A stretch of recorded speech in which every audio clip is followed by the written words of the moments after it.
This all happened about 5 years ago. Still, the memories of it linger, and the nightmares persist. The details of everything are just so clear in my mind. The sights, the smells, the feeling of my pounding heart as I run for my life, terrified. I've never spoken about this to anyone until now. The Pacific Ocean was at my back, and the sound of crashing waves could be heard receding behind me as I trudged along the uphill path through the trees. The air smelled like salt water, kelp, and pine needles. "You're not gonna believe this place," Gilbert said, walking a few paces ahead of me up the trail. He was wearing well-worn fisherman's overalls and thick rubber boots which went up to his thighs. "I don't want to oversell it, but I promise you won't see anything like this again in your life." I didn't realize at the time what he meant by that, but I'd find out soon enough. When we came into the clearing, I saw a beautiful freshwater bay. The lake was clear and aqua blue, peaceful and utterly silent, aside from our echoing voices and the occasional bird call in the distance. A bald eagle was perched on a nearby tree, watching us from above. Mountains stood on the horizon, their peaks haloed with mist, making the place look picturesque and stunning. My trip to British Columbia had revealed many of the most beautiful views I'd ever seen, and this one topped them all. "It's beautiful," I said to Gilbert, absolutely awestruck. "I can't believe how clear the water is, and how blue. It really is amazing. Do you see all those cottages over there?" he asked. I looked around and saw several of the waterside houses, although I wouldn't call these monstrosities cottages. They were more like mansions. Most were well hidden among the trees despite their size, with impressive decks and landscaping. Large boats sat in the water, bobbing up and down in the waves. "Wow, the people on this lake must be rich. I thought you were all alone here so far out in the middle of nowhere." Gilbert was a former chef who lived in a float house in an ocean harbor, which was only accessible by boat and prop plane. It took us 3 hours to get there on his boat the day prior, but it had been worth it. He had an incredible setup that allowed him to live almost entirely self-sustainably, with prawn traps set everywhere, oysters galore, and some of the best fishing I'd ever seen. It was a seafood lover's paradise. He even went scuba diving for scallops. But this lake, this was the hidden jewel of the location, he said. "These are summer houses for a lot of wealthy politicians and celebrities, actually. Believe it or not, they're empty 90% of the time. But every once in a while someone drops in by prop plane or helicopter and spends a week on the lake. It's the off-season though, so nobody's out here right now. I'm taking care of the properties on the lake, and anybody who's coming in calls ahead so I can get it ready for them. Stocking the place with firewood, making sure the gas is on, whatever needs to be done." I let out a soft whistle. That meant he had access to every one of these huge mansions, and basically had free reign of their amenities for majority of the year. Wow, this place is something else. The lake was one of the most beautiful I'd ever seen, and I could understand why rich people would flock to it from afar. Mist was rising off the surface of the water, and despite the gray overcast day, I was excited by the location, which was so unlike any I had ever seen. It looked like it was a picture from a calendar or a screensaver. "Just wait until you see the fishing," he told me with a smile. We got into his small aluminum boat and he pulled the cord on the outboard motor. It rumbled to life and he began to steer us out into the heart of the lake. It was larger than I expected, extending several kilometers into the distance. There were also islands in the middle of the water, which had a couple of different summer homes built on them. I asked Gilbert who the houses belonged to, but the motor was roaring so loud he didn't hear me, or pretended like he didn't. He slowed down at a strange place in the water.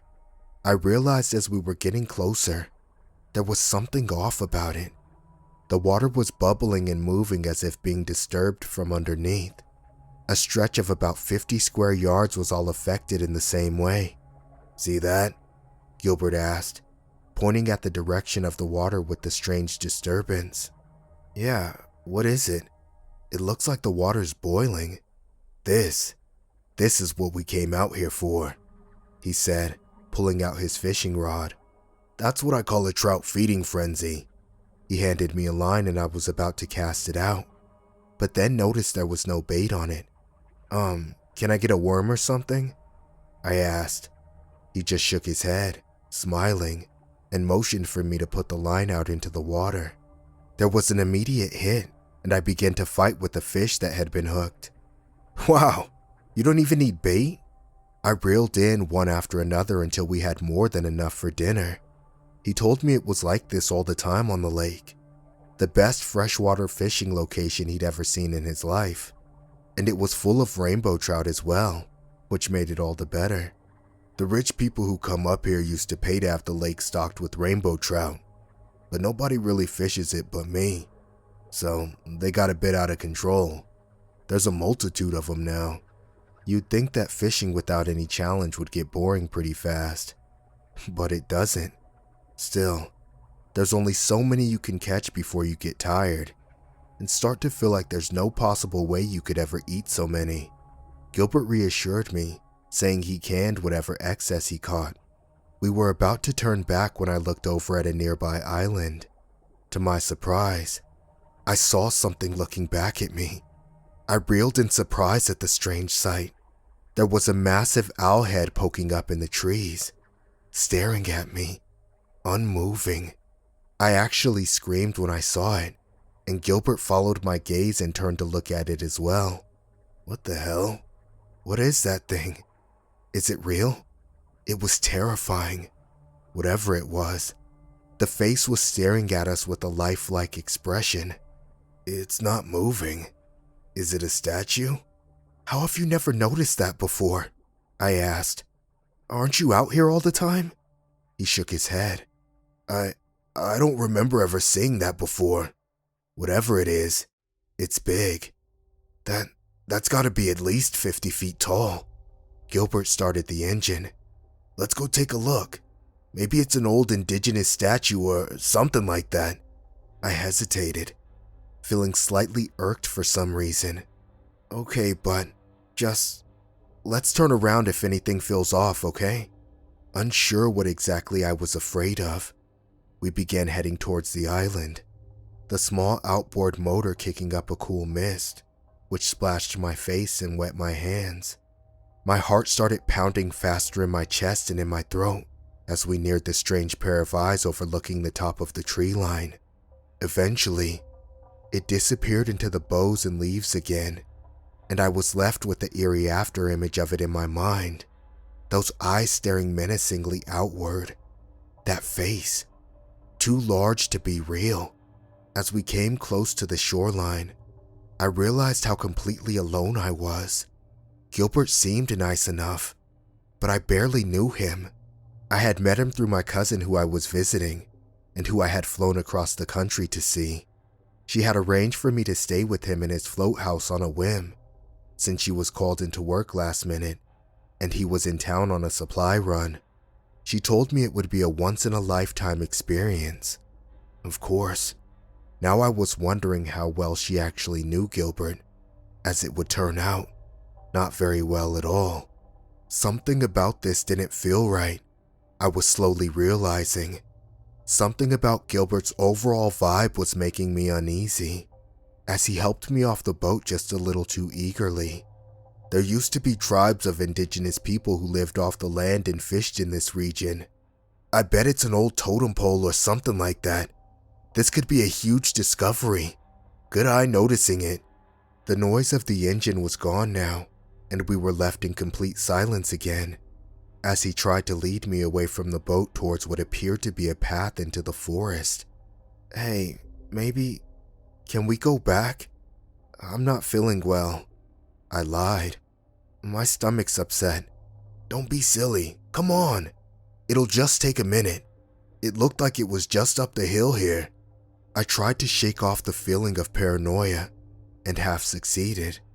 then began to follow after him. I looked over my shoulder at the boat and thought I could always run back to it and use it to escape if I needed to. "This path looks pretty well worn," I said, catching up to him. "Maybe the folks who live in those summer houses know something about that statue." "Yeah, could be. I'll have to call up a couple people and see if we're the only ones who have found this place. It was pretty visible from the water, but maybe from just that one angle, that one spot you chose to fish," I thought but didn't say. We came over a ridge, and sure enough, there it was again. Only this time, we could see the whole thing.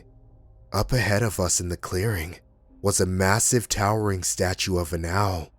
It had to be at least 50 feet tall, maybe more. It was difficult to judge, but this was no totem pole.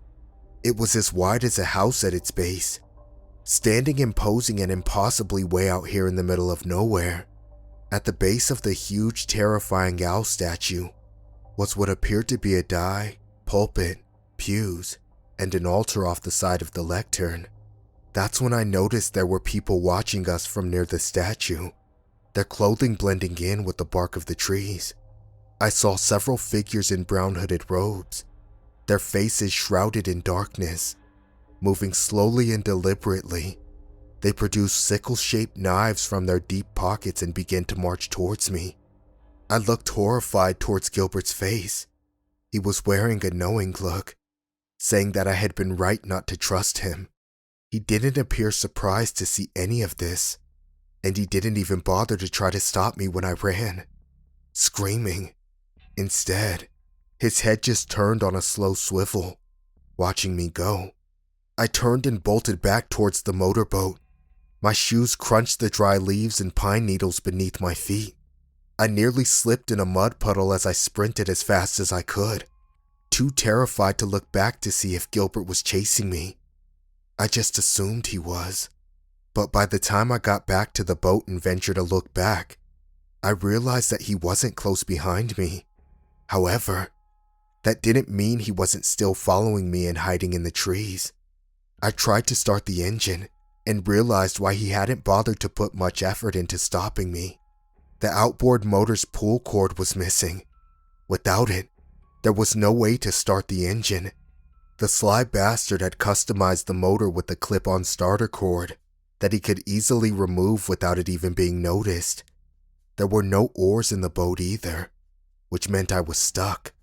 Unless, of course, I could swim across the lake, which I didn't think I was capable of. I'm not a strong swimmer by any stretch, and it was at least a kilometer to the other side, if not more. The sun was just beginning to set, I noticed, and I looked around the lake to see if there was some other way to escape. That was when I noticed all the figures standing on the shoreline across the water. In front of each of the summer houses, there was a dark silhouette looking out at me across the lake. Dozens of them were staring at me in the waning light of the evening. The sounds of motorboats being started up at the same time echoed across the still surface of the lake, and each of them moved in unison towards their vessels. I knew without a second thought, whoever those people were, they were coming for me. That altar beneath the giant owl statue, that was meant for me. I was going to be their sacrifice. "Sorry, you picked the wrong week to come visit," Gilbert said behind me. "Once a year they all come here for their meeting. I get a bonus if I can find someone for their ceremony. Your cousin didn't know, to her credit. I'll have to tell her there was a boating accident, something like that."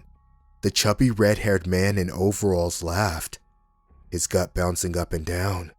He didn't look the least bit sorry. A moment later, they arrived. I saw at least a dozen at first, maybe more. They pulled their boats into the shallows around the island and got out in hip waders, similar to what Gilbert was wearing. I couldn't believe the faces of the ultra-famous people who came towards me from the water's edge. Celebrities, politicians, musicians, people you wouldn't believe if I told you. All of them in brown hooded robes. I turned and ran. dodging Gilbert's grasp as he reached out to stop me.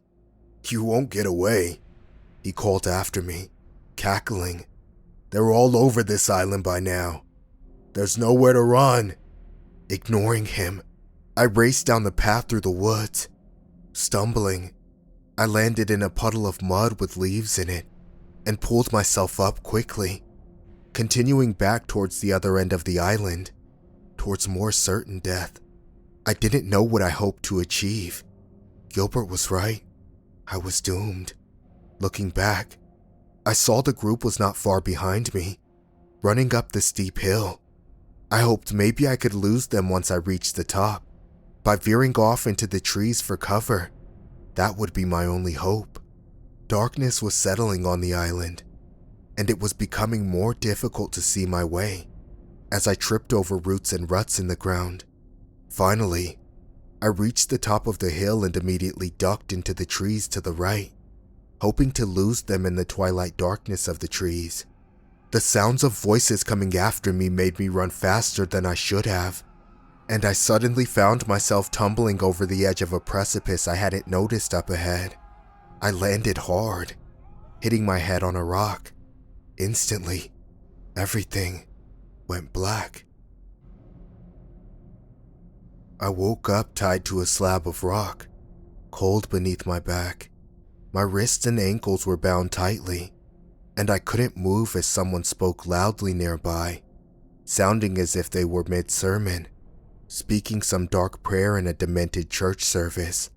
Craning my aching head upwards, I looked around to see I was now directly beneath the giant owl statue, tied to the altar which I was laid out on top of. A man in a brown robe was on the dais, speaking loudly to the assembled crowd watching from the woods. Each audience member held a torch, which flickered and cast them in a warm glow. Through the trees, I saw the moon hovering just above the horizon, bloated in crimson. The priest who had been speaking to the crowd finished his dark sermon, and the congregation began to cluck their tongues in response.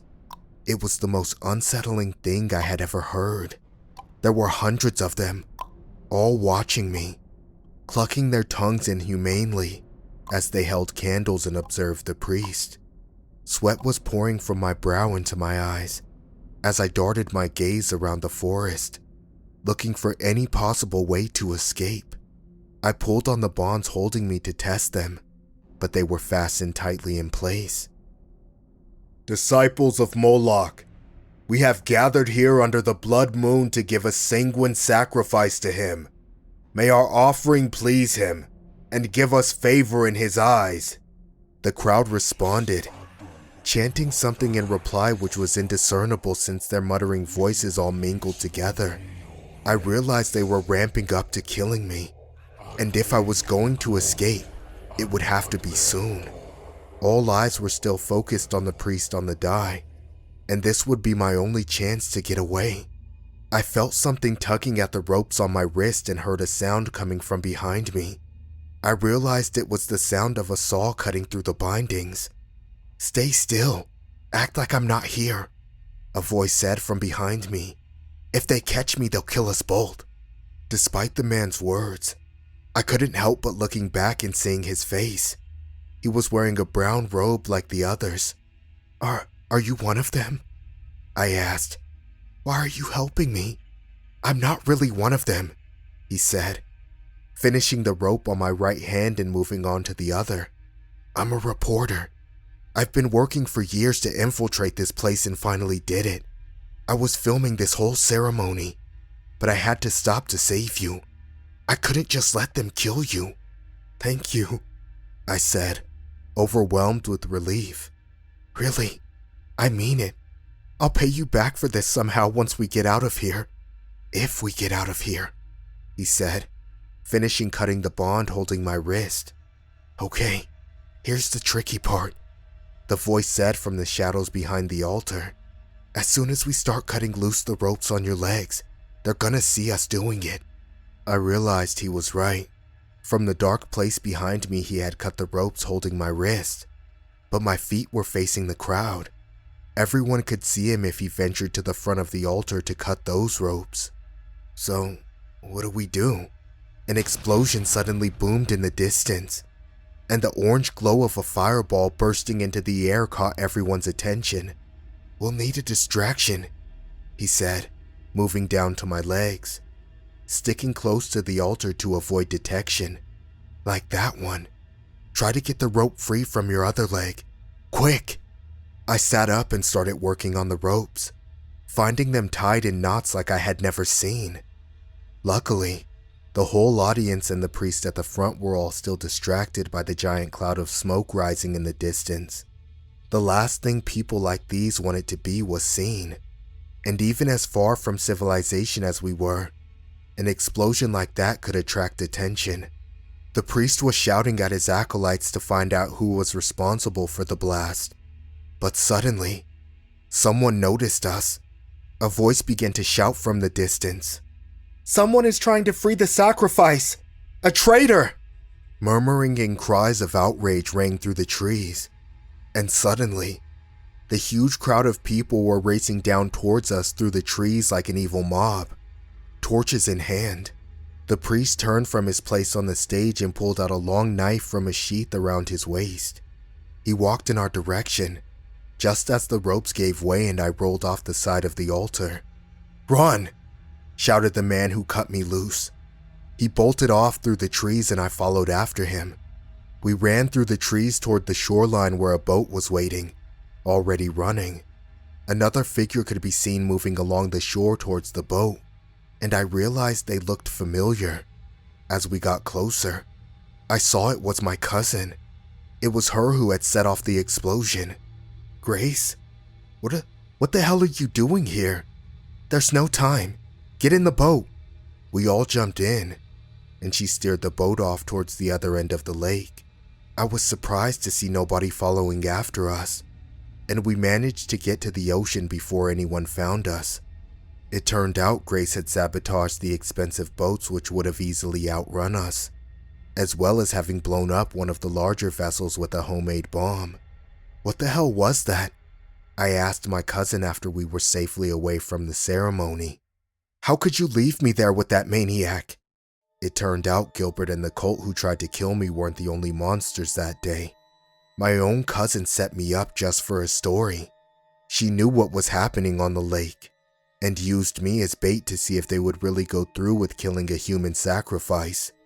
If it hadn't been for her partner, I would have died. But he couldn't go through with it. I live in fear now, wondering when exactly the powerful people who tried to kill me will come to find me. I'm sure it won't take long once this is out. After all, I saw their faces. I know what all of them are capable of. They like to live in the shadows. They don't want you to know what they do when you're not watching. But me, I've seen everything.